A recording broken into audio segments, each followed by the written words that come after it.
Arma virumque cano Troiae qui primus aboris. Italia fato profugus lavinia juvenit. Litora multu ille terris iactatus et alto. Salut Amiki, ici Faunefausse. Et aujourd'hui, on se retrouve pour parler de Vespasien, celui qui va remettre un peu d'ordre après ce bordel qu'on a détaillé au cours des derniers épisodes. Avec l'avènement de Vespasien, c'est l'arrivée au pouvoir d'une nouvelle dynastie, celle des Flaviens.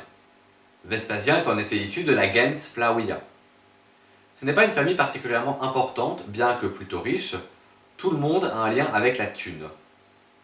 Le grand-père de Vespasien a été collecteur d'impôts, son père a été collecteur d'impôts et banquier en Suisse, enfin en Helvétie. Vespasien a un grand frère, Sabinus, qui exerce la fonction de préfet du prétoire depuis le règne de Néron. On en a parlé dans le dernier épisode. Bien que cadet de sa fratrie, Vespasien a une brillante carrière militaire. Une alliance politique entre deux frères n'a rien d'anormal dans le monde politique romain. On en a déjà vu plusieurs exemples sous la République, comme les frères Gracques ou les frères Cicéron. C'est même plutôt valorisé comme un exemple de concordia fraternalis. Vespasien s'illustre notamment dans la conquête de la Bretagne par Claude, mais en 68, son principal fait d'armes, c'est la répression du soulèvement juif de 66. Cette révolte est provoquée par des tensions religieuses. Les polythéistes ne comprennent pas trop le concept de monothéisme, donc il y a des blasphèmes et une réaction en chaîne. Au plus fort des tensions, le gouverneur de Judée, Florus, se dit que c'est vraiment le meilleur moment pour piquer des sous dans le temple de Jérusalem. Bon. C'était pas une bonne idée, et on part sur une guerre ouverte. Les Juifs massacrent Florus et volent un aigle impérial, provocation ultime. Pour remettre de l'ordre, il faut un grand général avec une grande armée. Néron envoie en Judée Vespasien avec plusieurs légions en 67. 2 batailles et un siège plus tard, Vespasien est sur le point d'écraser la révolte, mais on arrive en juin 68 et il stoppe les opérations à l'annonce de la mort de Néron. Il attend de voir ce qu'il va se passer. D'abord, il veut prêter allégeance à Galba, mais ce dernier meurt vite. La situation est instable. L'Égypte, grenier à blé de Rome dont le contrôle est vital pour qui veut l'Empire, est à portée de main. S'il le souhaite, Vespasien peut entrer dans la danse du pouvoir. Et puis, il y a cette prophétie. Cette prophétie qui raconte qu'un homme destiné à être maître du monde sortira de Judée.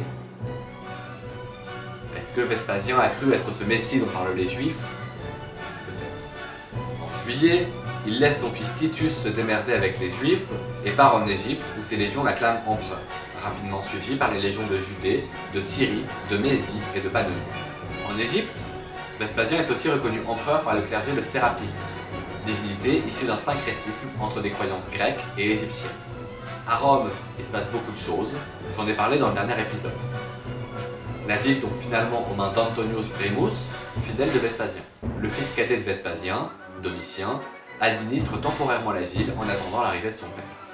Vespasien est finalement empereur en décembre 69, mettant fin à plus d'1 an d'instabilité du pouvoir. Avec Vespasien, fin des débats autour de la mémoire de Néron. On l'oublie, point. C'est pour ça qu'il va faire remplacer une colossale statue de Néron par une représentation de Sol Invictus, et commencer sur l'emplacement de la Domus Aurea, la construction de l'amphithéâtre Flavien, grâce au butin de la guerre de Judée. Et oui, c'est le Colisée. Mais on ne l'appelle Colisée que depuis le Moyen-Âge, donc pour cette série, on va rester sur amphithéâtre Flavien. Juridiquement, Vespasien va tenter d'effacer la parenthèse 54-69, en faisant revenir au goût du jour des lois mises en place par Claude et ses prédécesseurs, notamment sur le mariage et le statut des esclaves, afin de remettre de l'ordre dans les mœurs. Et oui, comme d'habitude, un bon empereur est un empereur réac. Et des fois, je regrette que Twitter et CNews n'aient pas existé il y a 2000 ans, parce qu'on aurait eu des polémiques pas piquées des hannetons. Comme après chaque coup d'État, il y a évidemment de grosses purges à la cour et quelques réformes administratives pour remettre la machine en état de marche. Comme vous vous en doutez, le train de vie de Néron, la guerre civile, les pots de vent prétoriens, la répression des révoltes et la petite Vitellius ont vidé les finances. Vespasien hérite d'un empire qui n'a plus une thune. Et nous voilà repartis à parler de fiscalité, parce que l'histoire, c'est souvent une affaire de gros sous. Il y a pas mal de nouveaux impôts, dont la célèbre taxe sur l'urine ayant fait prononcer à l'empereur la phrase « pecunia non olet », l'argent n'a pas d'odeur. Mais Vespasien sait aussi se montrer imaginatif, et je ne résiste pas à vous donner ses meilleurs procédés. Donc voici un top 3 des meilleurs moyens de réduire la dette publique. Sait-on jamais, ça peut toujours servir. Top 3, les éponges. C'est la métaphore que Suétone utilise. Commencez par trouver un fonctionnaire un peu vénal pour l'élever et ainsi le rendre riche. Humectez l'éponge. Puis, intentez-lui un procès pour corruption et récupérez le pactole. Essorez l'éponge. Top 2, vendre des offices. Bon, là c'était pas très original, on le fait aussi en France au XVIIe et XVIIIe siècle. Il s'agit de vendre l'accès à certains postes. Vespasien va jusqu'à vendre sa grâce à des condamnés. Et enfin, top 1, le dropshipping. Et oui, Vespasien achetait des objets pas très chers pour les revendre au-dessus de leur valeur. Et la prochaine fois que votre influenceur préféré, moi par exemple, essaie de vous arnaquer, souvenez-vous que Suétone qualifie le dropshipping de trafic honteux. Cependant, cet argent gagné par des moyens douteux ne sert pas à l'enrichissement personnel de Vespasien. Il est dépensé de façon assez intelligente et réparti pour contenter aristocratie et classe populaire. On sait d'ailleurs grâce à Vespasien et Suétone que le trou dans les caisses de l'État s'élevait à 4 milliards de sesterces. On va pas tenter des conversions foireuses, je ne suis pas économiste, mais c'est énorme. Malgré la situation économique désastreuse, Vespasien est un petit plaisantin. Retrouvez son best-of de blagues dans le livre de Suétone, je vous ai fait une petite sélection qui m'a bien fait rire. Un certain Menstridus Florus aurait repris Vespasien sur la prononciation du mot plaustra, qu'il prononçait plostra. Le lendemain, Vespasien le salue comme Flaurus. Je vous épargne la blague alliant Homère et Jean-Marie Bigard que vous irez lire vous-même chez Suétone et passe à son dernier calembour. Lorsqu'apparaît la maladie qui lui coûtera la vie, Vespasien aurait dit « Ouais, puto deus fio ». C'est une plaisanterie basée sur le fait que, depuis Auguste, les empereurs connaissent après leur mort une cérémonie d'apothéose, ayant pour but de les transformer en dieux protecteurs de Rome.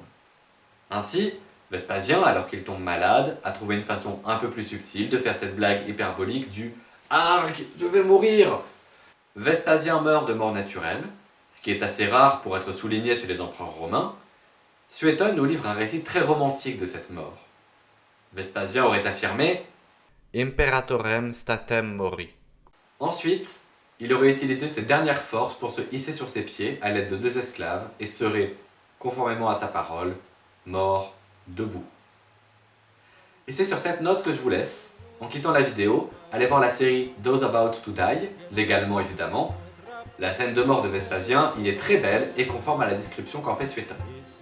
Non, ça ne compte pas comme du spoil. Et moi, je vais aller me refaire cette série en mangeant des langues de flamant rose à la sauce poisson pourri, et vous retrouver la semaine prochaine pour parler de Titus, fils aîné de Vespasien, et son successeur.